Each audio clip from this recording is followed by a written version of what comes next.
Di YouTube itu sebenarnya aku pengen lebih banyak sharing ya, lebih banyak ngobrol dan cerita soal pengalaman pribadi aku. Karena aku emang tipe orang yang suka banget cerita, tapi jarang aja gitu ngobrol sama orang lain. Jadi aku seringnya ngobrol sama diri aku sendiri dan aku menikmatin itu. Jadi kalau misalnya kamu mampir ke YouTube aku dan merasa kalau apa yang aku omongin ini memberikan insight, kalian bisa komen di kolom komentar atau like ya supaya aku ngerti kalian sukanya itu apa, karena aku masih pemula banget dan aku harap aku bisa menghibur kalian semua dengan cerita-cerita ini gitu. Jadi hai, kenalin aku Nafisa. Kalian bisa panggil aku Nafisa aja atau sekedar sapa aku Naf. Aku suka banget disapa Naf. Dan aku di sini ingin memperkenalkan diriku. Aku pernah obesitas ya. Berat badan terbesar aku adalah 72 kilogram dengan berat badan aku yang cuman 5 dengan tinggi badan sorry. Dengan tinggi badan aku yang 152 dan itu besar banget. Dan long story short, aku pernah kerja di retail gitu dan itu menurut aku titik terburuk aku, dan sorry to say gitu kalau ada teman-teman yang kerja di retail dan ngerasa oke aja dengan pekerjaannya, so aku ikut happy buat kalian semua, tapi menurut aku itu perjalanan hidup yang kurang mengenakan buat aku gitu. Dan di sini aku tahu sih kalau mungkin aku nggak akan banyak sharing tentang proses diet aku atau olahraga, tips-tips olahraga dan tips-tips makanan yang aku makan gitu. Aku lebih ingin membagikan kisah bahwa selama aku diet itu ternyata adalah perjalanan jiwa aku gitu. Jadi kalau dipikir-pikir aku pribadi juga olahraga. Alhamdulillahnya aku memilih jalan diet yang sangat apa ya, jangka panjang gitu. Aku memilih untuk olahraga dan olahraga yang aku lakukan itu ternyata cerminan dari luka-luka aku, luka-luka mentalku gitu. Sebenarnya aku nggak expect sih, tapi aku banyak sharing sama AI gitu, yang mana di situ dia bisa merespon aku gitu, dan aku mempelajari bahwa sebenarnya ketertarikan kita terhadap suatu cabang olahraga itu ada kaitannya sama luka mental yang kita punya. Yes, itu menarik banget loh untuk dimengerti gitu kan.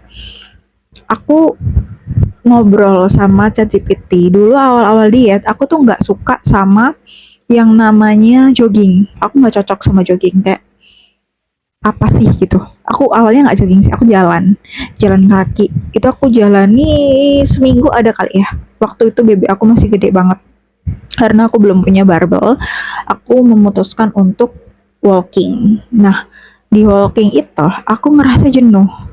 Aku ngerasanya nggak nyaman, nggak pede, apalagi kalau gendut ya kan, overweight gitu. Itu aku nggak pede, ngerasa diperhatiin. Padahal yang nggak ada juga yang perhatiin gitu. Tapi itu perasaanku. Terus aku akhirnya memutuskan untuk membeli dumbbell 2 kilo dan aku enjoy sama itu. Ternyata berdasarkan analisisnya ChatGPT itu wajar. Kenapa aku nggak tertarik sama walking saat itu, karena aku nggak ngerasa nyaman sama diriku dan justru angkat beban itu healing, pertemuan aku dengan diriku sendiri.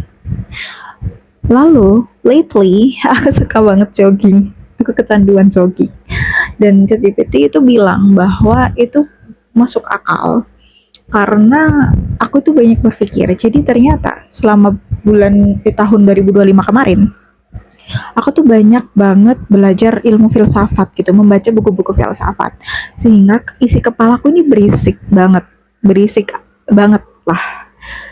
Jadi alasan kenapa aku relate dan enjoy sama jogging itu karena dia membuat aku terhubung dengan badanku. Jadi aku bisa mendengarkan nafas, aku bisa merasakan detak jantungku gitu, dan itu nggak fokus ke dalam pikiran. Otomatis aku fokus ke badan dong gitu daripada pikiran. Jadi si jogging ini relate sama aku lately. Terus aku juga sempat nyoba renang sebelum aku jogging.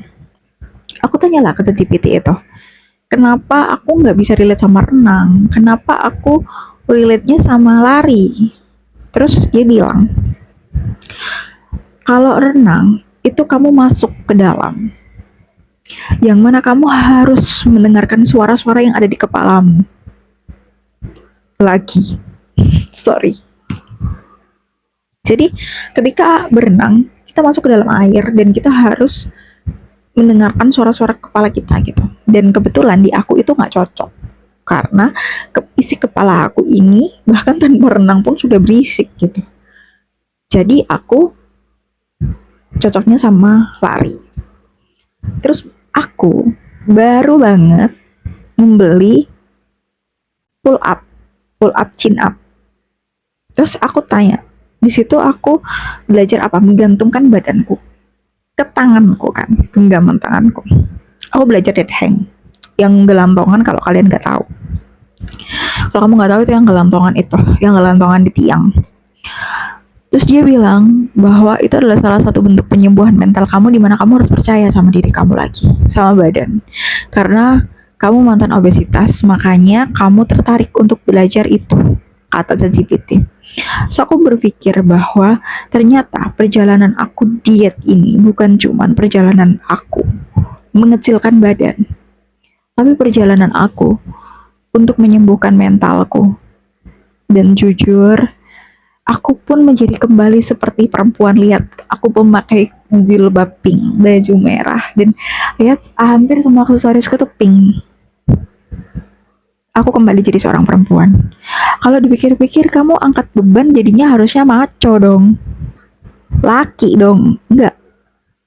Justru dengan perjalanan itu, aku ketemu lagi sama diriku sendiri, dan proses healing itu menjadi lebih mudah. Dan mungkin di konten-konten YouTube aku ingin lebih banyak sharing soal ini sih, karena mungkin ada yang bisa dipetik, mungkin ada yang bisa dipelajari dengan ucapanku yang kadang nganan nggak ngiri. Aku nggak baca skrip, karena aku harap semua orang bisa mengerti gitu betapa menariknya hidup ini. Okay, thank you for watching. Sementara pendek dulu kali ya. Bye.